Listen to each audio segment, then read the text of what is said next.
और फिर अपने दोनों हाथों से उसके बीच का फण झुकाकर उस नतमस्तक सर्प के ऊपर चढ़कर बड़े वेग से नृत्य करने लगे। कृष्णचंद्र के चरणों की धमक से उसके प्राण मुख में आ गए। नमस्कार।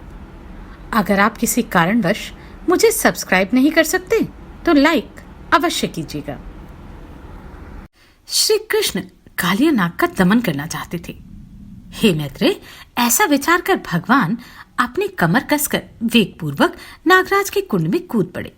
उनके कूदने से उस महाहृद ने अत्यंत क्षोभित होकर दूर स्थित वृक्षों को भी भिगो दिया। उस सर्प के विषम वृक्ष की ज्वाला से तपे हुए जल से भीगने के कारण वे वृक्ष तुरंत ही जल उठे और उनकी ज्वालाओं से संपूर्ण दिशाएं व्याप्त हो गईं। तब श्री कृष्ण ने उस नागकुंड में अपनी भुजाओं को ठोका। उनका शब्द सुनते ही वह नागराज तुरंत उनके सम्मुख आ गया।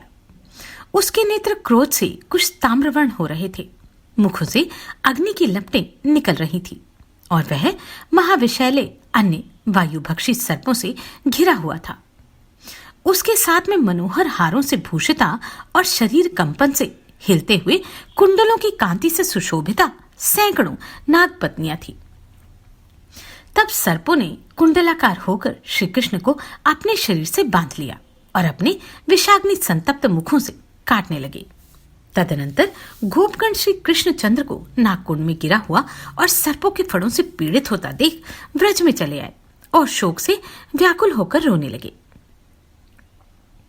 गोपगण बोले, आओ आओ देखो, यह कृष्ण कालीदह में डूबकर मूर्छित हो गया और देखो इसे नागराज खाई जाता है। वज्रपात के समान उनके इन अमंगल वाक्यों को सुनकर गोपगण और यशोदा आदि गोपियां तुरंत ही कालीदह पर दौड़ आईं। हाय हाय, ये कृष्ण कहाँ गए? इस प्रकार अत्यंत व्याकुलता पूर्वक रोती हुई गोपियां यशोदा के साथ शीघ्रता से गिरती पड़ती चली। नंद जी तथा अन्यान्य गोपगण और अद्भुत विक्रमशाली बलराम जी भी कृष्ण दर्शन की लालसा से शीघ्रता पूर्वक यमुना तट पर आए। वहां आकर उन्होंने देखा कि कृष्णचंद्र सर्पराज के चंगुल में फंसे हुए हैं और उसने उन्हें अपने शरीर से लपेटकर निरुपाय कर दिया है।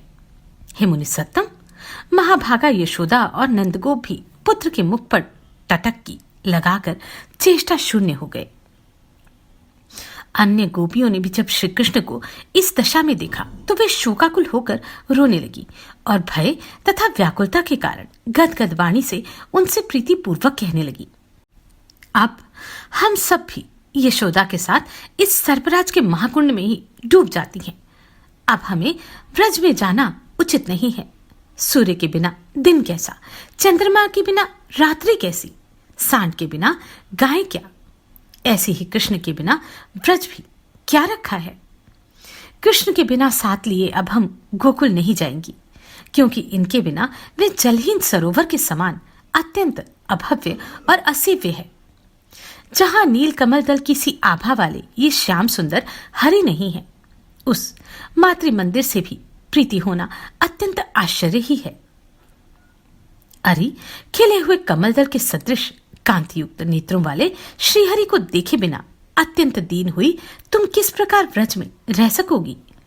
जिन्होंने अपनी अत्यंत मनोहर बोली से हमारे संपूर्ण मनोरथ को अपने वशीभूत कर लिया है, उन कमल नयन कृष्णचंद्र के बिना हम नंद जी के गोकुल को कैसे जाएंगी? अरे गोपियों, देखो, सर्पराज के फण से आवृत होकर भी श्री कृष्ण का मुख हमें देखकर मधुर मुस्कान से सुशोभित हो रहा है।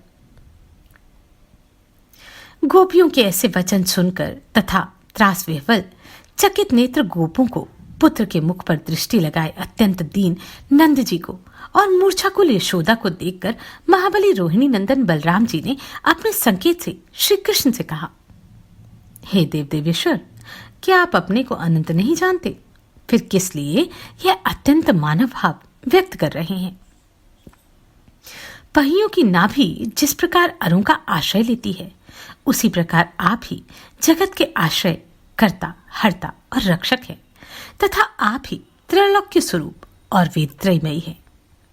हे अचिंत्यात्मा, इंद्र, रुद्र, अग्नि, वसु, आदित्य, मरुदगण और अश्वनी कुमार तथा समस्त योगी जन आप ही का चिंतन करते हैं। हे जगन्नाथ, संसार के हित के लिए पृथ्वी का भार उतारने की इच्छा से ही आपने मर्त्यलोक में अवतार लिया है। आपका अग्रज मैं भी आप ही का अंश हूं। हे भगवान, आपके मनुष्य लीला करने पर ये गोप वेशधारी समस्त देवगण भी आपकी लीलाओं का अनुकरण करते हुए आप ही के साथ रहते हैं। हे शाश्वत, पहले अपने विहारार्थ देवांगनाओं को गोपी रूप से गोकुल में अवतीर्ण कर पीछे आपने अवतार लिया। हे कृष्ण, यहाँ अवतीर्ण होने पर हम दोनों के तो ये गोप और गोपियां ही बांधव हैं। फिर अपने इन दुखी बांधवों की आप क्यों अपेक्षा करते हैं? हे कृष्ण, यह मनुष्य भाव और बाल चापल्य तो आप बहुत दिखा चुके। अब तो शीघ्र ही इस दुरात्मा का, जिसके शस्त्र दांत ही हैं, दमन कीजिए। श्री पराशर जी बोले। इस प्रकार स्मरण कराए जाने पर मधुर मुस्कान से अपने ओष्ठ संपुट को खोलते हुए श्री कृष्ण चंद्र ने उछलकर अपने शरीर को सर्प के बंधन से छुड़ा लिया और फिर अपने दोनों हाथों से उसके बीच का फण झुकाकर उस नतमस्तक सर्प के ऊपर चढ़कर बड़े वेग से नृत्य करने लगे। कृष्णचंद्र के चरणों की धमक से उसके प्राण मुख में आ गए। वह अपने जिस मस्तक को उठाता उसी पर कूदकर भगवान उसे झुका देते। श्री कृष्णचंद्र की भ्रांति, रेचक तथा दंडपात नाम की नृत्य संबिंदिनी गतियों के ताड़न से वह महासर्प मूर्छित हो गया और उसने बहुत सा रुधिर वमन किया। इस प्रकार उसके सिर और ग्रीवाओं को झुके हुए तथा मुखों से रुधिर बहता देख उसकी पत्नियां करुणा से भरकर श्री कृष्ण चंद्र के पास आई। नाग पत्नियां बोली, हे देव देवेश्वर, हमने आपको पहचान लिया। आप सर्वज्ञ और सर्वश्रेष्ठ हैं, जो अचिंत्य और परम ज्योति हैं। आप उसी के अंश परमेश्वर हैं, जिन स्वयंभू और व्यापक प्रभु की स्तुति करने में देवगण भी समर्थ नहीं हैं। उन्हीं आपके स्वरूप का हम स्त्रियां किस प्रकार वर्णन कर सकती हैं? पृथ्वी, आकाश, जल, अग्नि और वायु स्वरूप ये संपूर्ण ब्रह्मांड, जिनका छोटे से छोटा अंश है, उसकी स्तुति हम किस प्रकार कर सकेंगी?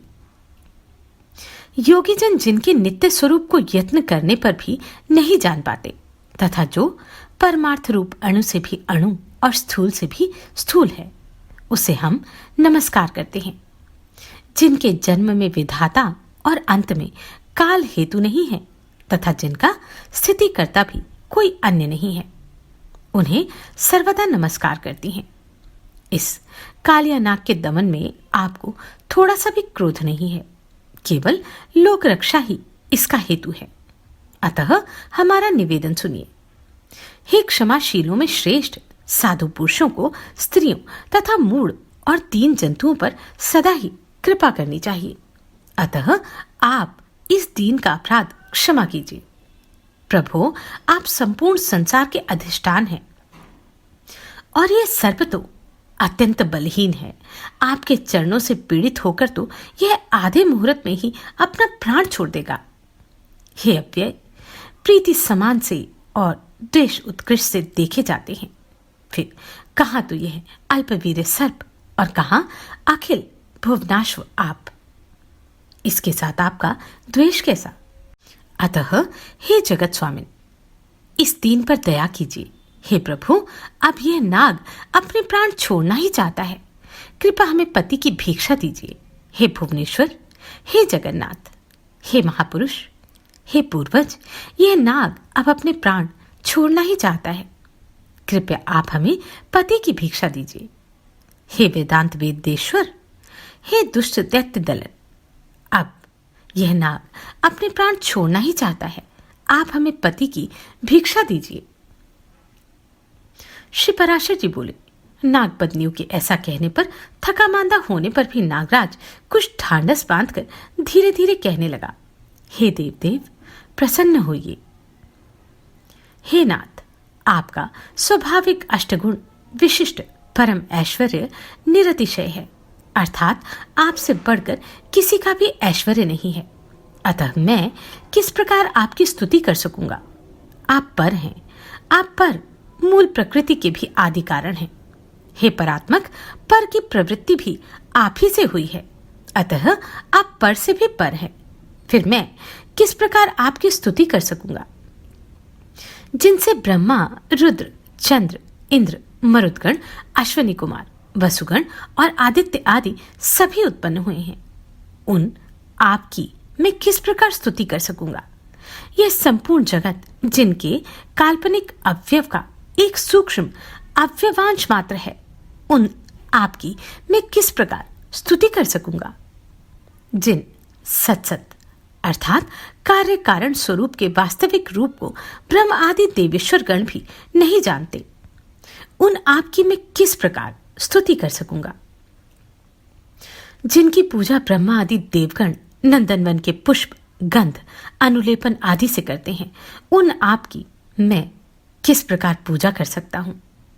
देवराज इंद्र जिनके अवतार रूपों की सर्वथा पूजा करते हैं, तथापि यथार्थ रूप को नहीं जान पाते, उन आपकी मैं किस प्रकार पूजा कर सकता हूं।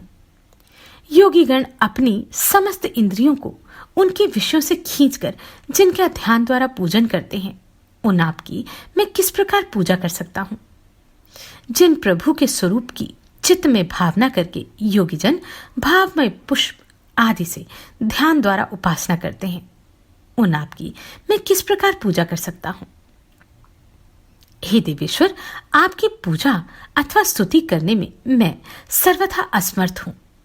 मेरी चित्तवृत्ति तो केवल आपकी कृपा की ओर ही लगी हुई है, अतः आप मुझ पर प्रसन्न होइए। हे केशव, मेरा जिसमें जन्म हुआ है वह सर्प जाति अत्यंत क्रूर होती है, यह मेरा जातीय स्वभाव है। हे अच्युत, इसमें मेरा कोई अपराध नहीं है। ये संपूर्ण जगत की रचना और संहार आप ही करते हैं। संसार की रचना के साथ उसके जाति, रूप और स्वभावों को भी आप ही बनाते हैं। हे ईश्वर, आपने मुझे जाति, रूप और स्वभाव से युक्त करके जैसा बनाया है, उसी के अनुसार मैंने यह चेष्टा भी की है।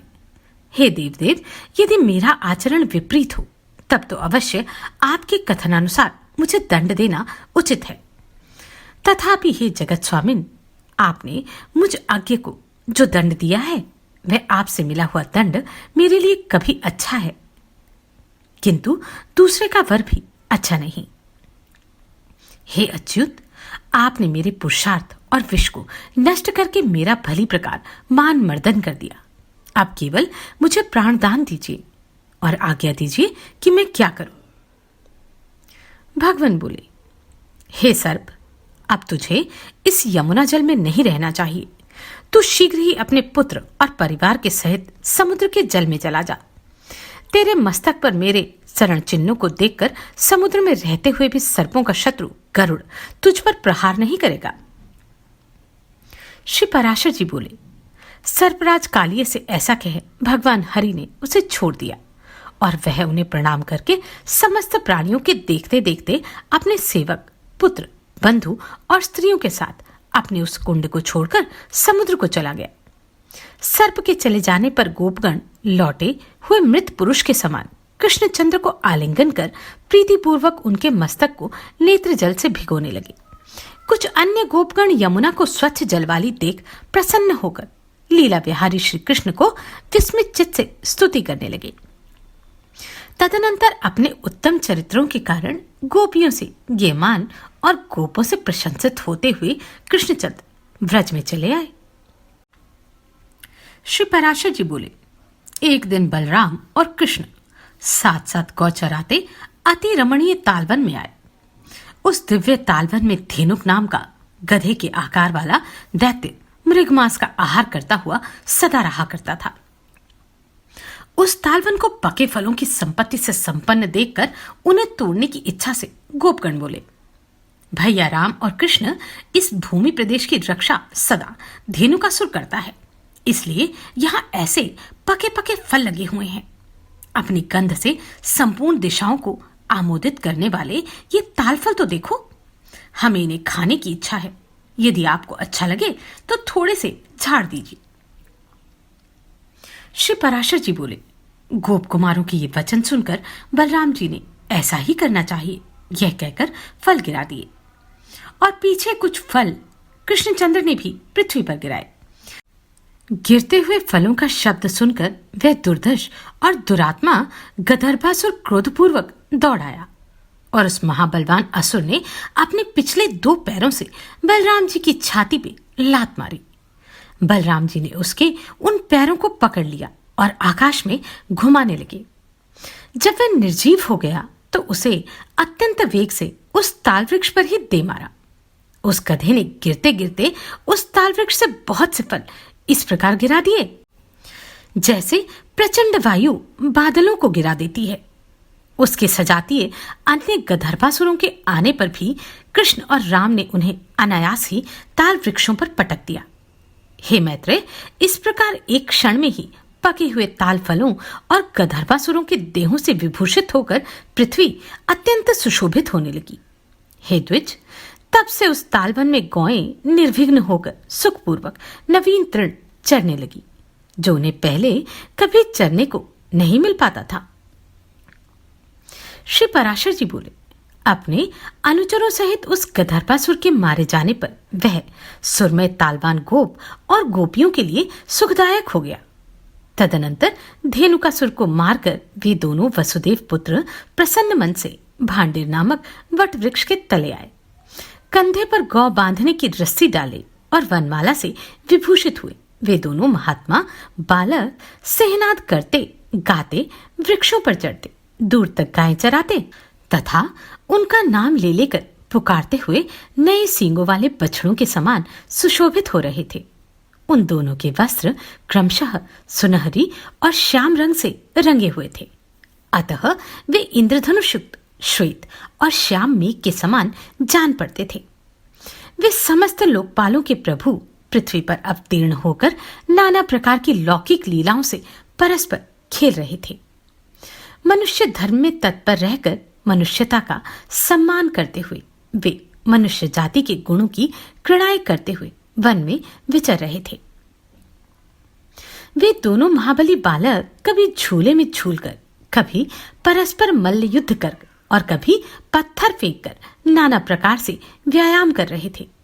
इसी समय उन दोनों खेलते हुए बालकों को उठा ले जाने की इच्छा से प्रलंब नामक दैत्य गोपवेश में अपने को छिपाकर वहां आया। दानव श्रेष्ठ प्रलंब मनुष्य न होने पर भी मनुष्य रूप धारण कर निशंक भाव से उन बालकों के बीच घुस गया।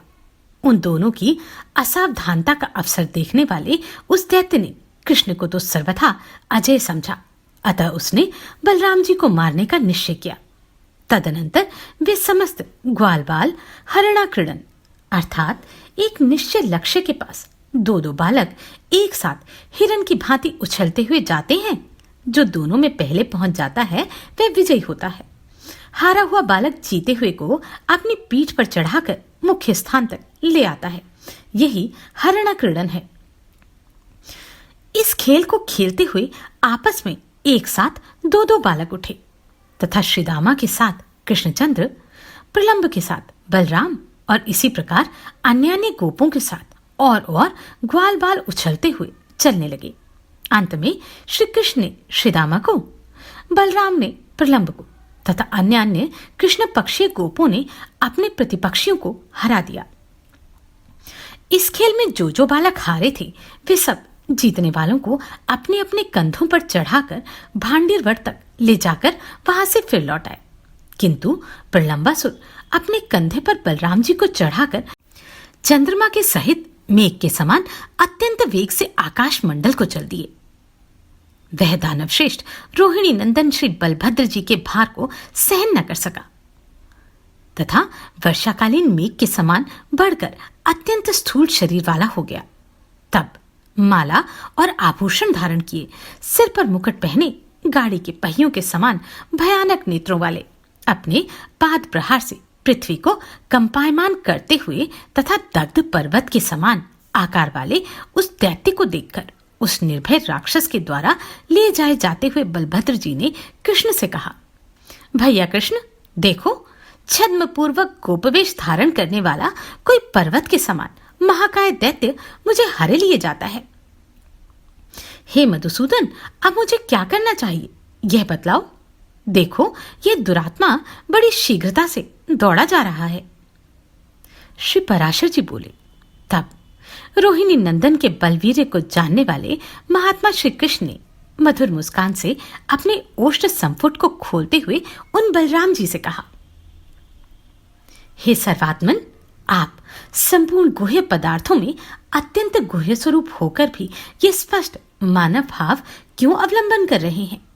आप अपने उस स्वरूप का स्मरण कीजिए जो समस्त संसार का कारण तथा कारण का भी पूर्ववर्ती है और प्रलय काल में भी स्थित रहने वाला है। क्या आपको ज्ञात नहीं है कि आप और मैं दोनों ही इस संसार के एकमात्र कारण हैं और पृथ्वी का भार उतारने के लिए ही मर्त्यलोक में आए हैं? हे अनंत, आकाश आपका शीश है, मेघ केश, पृथ्वी चरण है, अग्नि मुख है, चंद्रमा मन है, वायु श्वास प्रश्वास है और चारों दिशाएं बाहु हैं। हे भगवान, आप महाकाय हैं, आपके सहस्त्र मुख हैं तथा सहस्त्रों हाथ पांव आदि शरीर के भेद हैं। आप सहस्त्रों ब्रह्माओं के आदि कारण हैं। मुनिजन आपका सहस्त्रों प्रकार वर्णन करते हैं। आपके दिव्य रूप को आपके अतिरिक्त और कोई नहीं जानता। अतः समस्त देवगण आपके अवतार रूप की ही उपासना करते हैं। क्या आपको विदित नहीं है कि अंत में यह संपूर्ण विश्व आप ही में लीन हो जाता है? हे अनंत मूर्ते, आप ही से धारण की हुई यह पृथ्वी संपूर्ण चराचर विश्व को धारण करती है। हे अज, निमेष आदि काल स्वरूप आप ही कृत्युग आदि भेदों से इस जगत का ग्रास करते हैं। जिस प्रकार बड़वानल से पिया हुआ जल वायु द्वारा हिमालय तक पहुंचाए जाने पर हिम का रूप धारण कर लेता है और फिर सूर्य किरणों का संयोग होने से जल रूप हो जाता है, उसी प्रकार हे ईश, ये समस्त जगत रुद्रादि रूप से आप ही के द्वारा विनिष्ट होकर आप परमेश्वर के ही अधीन रहता है और फिर प्रत्येक कल्प में आपके हिरण्य गर्भ रूप से सृष्टि रचना में प्रवृत्त होने पर यह विराट रूप से स्थूल जगत द्रुप हो जाता है। हे विश्वात्मन, आप और मैं दोनों ही इस जगत के एकमात्र कारण हैं। संसार के हित के लिए हमने भिन्न भिन्न रूप धारण किए हैं। अतः हे अम्यात्मन, आप अपने स्वरूप को स्मरण कीजिए और मनुष्य भाव का ही अवलंबन कर इस दैत्य को मारकर बंधुजनों का हित साधन कीजिए। श्री पराशर बोले, हे विप्र, महात्मा श्री कृष्ण द्वारा इस प्रकार स्मरण कराए जाने पर महाबलवान बलराम जी हंसते हुए प्रलंबासुर को पीड़ित करने लगे। उन्होंने क्रोध से नेत्र लाल करके उसके मस्तक पर एक घूंसा मारा, जिसकी चोट से उस दैत्य के दोनों नेत्र बाहर निकल आए। तदनंतर वह दैत्य श्रेष्ठ मगज अर्थात मस्तिष्क फट जाने पर मुख से रक्त वमन करता हुआ पृथ्वी पर गिर पड़ा और मृत्यु को प्राप्त हुआ। अद्भुत कर्मा बलराम जी द्वारा प्रलंबासुर को मृत हुआ देखकर गोपगण प्रसन्न होकर साधु साधु कहते हुए उनकी प्रशंसा करने लगे। प्रलंबासुर के मारे जाने पर बलराम जी गोपों द्वारा प्रशंसित हुए तथा श्री कृष्ण के साथ गोकुल में पुनः लौट आए। श्री पराशर जी बोले, इस प्रकार उन राम और कृष्ण के व्रज में विहार करते करते वर्षा काल बीत गया और प्रफुल्लित कमलों से युक्त शरद ऋतु आ गई। जैसे गृहस्थ पुरुष पुत्र और क्षेत्र आदि में लगी हुई ममता से संताप पाते हैं, उसी प्रकार मछलियां गड्ढों के जल में अत्यंत ताप पाने लगी। संसार की असारता को जानकर जिस प्रकार योगीजन शांत हो जाते हैं, उसी प्रकार मयूरगण मदहीन होकर मौन हो गए। विज्ञानीगण सब प्रकार की ममता छोड़कर जैसे घर का त्याग कर देते हैं, वैसे ही निर्मल श्वेत मेघों ने अपना जल स्वरूप सर्वस्व छोड़कर आकाश मंडल का परित्याग कर दिया। विविध पदार्थों में ममता करने से जैसे देहधारियों के हृदय सारहीन हो जाते हैं, वैसे ही शरतकालीन सूर्य के ताप से सरोवर सूख गए। निर्मलचित पुरुषों के मन जिस प्रकार ज्ञान द्वारा समता प्राप्त कर लेते हैं, उसी प्रकार शरतकालीन जलों को स्वच्छता के कारण कुमुदों से योग्य संबंध प्राप्त हो गए। जिस प्रकार साधु कुल में चरम देहधारी योगी सुशोभित होता है, उसी प्रकार तारका मंडल मंडित निर्मल आकाश में पूर्ण चंद्र विराजमान हुआ। जिस प्रकार क्षेत्र और पुत्र आदि में बढ़ी हुई ममता को विवेकी जन शनै शनै त्याग देते हैं, वैसे ही जलाशयों का जल धीरे धीरे अपने तट को छोड़ने लगा। जिस प्रकार अंतरायों अर्थात विघ्नों से विचलित हुए कुयोगियों का कलेशों से पुनः संयोग हो जाता है, उसी प्रकार पहले छोड़े हुए सरोवर के जल से हंस का पुनः संयोग हो गया। क्रमशः महायोग प्राप्त कर लेने पर जैसे यति निश्चलात्मा हो जाता है, वैसे ही जल के स्थिर हो जाने से समुद्र निश्चल हो गया। जिस प्रकार सर्वगत भगवान विष्णु को जान लेने पर मेधावी पुरुषों के चित्त शांत हो जाते हैं, वैसे ही समस्त जलाशयों का जल स्वच्छ हो गया। योगाग्नि द्वारा कलेश समूह के नष्ट हो जाने पर जैसे योगियों के चित्त स्वच्छ हो जाते हैं, उसी प्रकार शीत के कारण मेघों के लीन हो जाने से आकाश निर्मल हो गया। जिस प्रकार अहंकार जनित महान दुख को विवेक शांत कर देता है, उसी प्रकार सूर्य किरणों से उत्पन्न हुए ताप को चंद्रमा ने शांत कर दिया। प्रत्याहार जैसे इंद्रियों को उनके विषय से खींच लेता है, वैसे ही शरतकाल ने आकाश से मेघों को, पृथ्वी से धूलि को और जल से मल को दूर कर दिया। पानी से भर जाने के कारण मानो तालाबों के जल पूरक कर चुकने पर अब स्थिर रहने और सूखने से रात दिन कुंभक एवं रैचक क्रिया द्वारा प्राणायाम का अभ्यास कर रहे हैं। इस प्रकार व्रजमंडल में निर्मल आकाश और नक्षत्र में शरतकाल के आने पर श्री कृष्णचंद्र ने समस्त व्रजवासियों को इंद्र का उत्सव मनाने के लिए तैयारी करते देखा। महामती कृष्ण ने उन गोपों को उत्सव की उमंग से अत्यंत उत्साहपूर्ण देखकर कुतूहलवश अपने बड़े बूढ़ों से पूछा, आप लोग जिसके लिए फूले नहीं समाते, वह इंद्र यज्ञ क्या है? इस प्रकार अत्यंत आदरपूर्वक पूछने पर उनसे नंद गोप ने कहा, बेटा, मेघ और जल का स्वामी देवराज इंद्र है। उसकी प्रेरणा से ही मेघगण जल रूप रस की वर्षा करते हैं। हम और अन्य समस्त देहधारी उस वर्षा से उत्पन्न हुए अन्न को ही उपयोग में लाते हैं और उसी को उपयोग में लाते हुए देवताओं को भी तृप्त करते हैं। उस वर्षा से बड़े हुए अन्न से ही तृप्त होकर ये गौएं तुष्ट और पुष्ट होकर वत्सवती एवं दूध देने वाली होती हैं।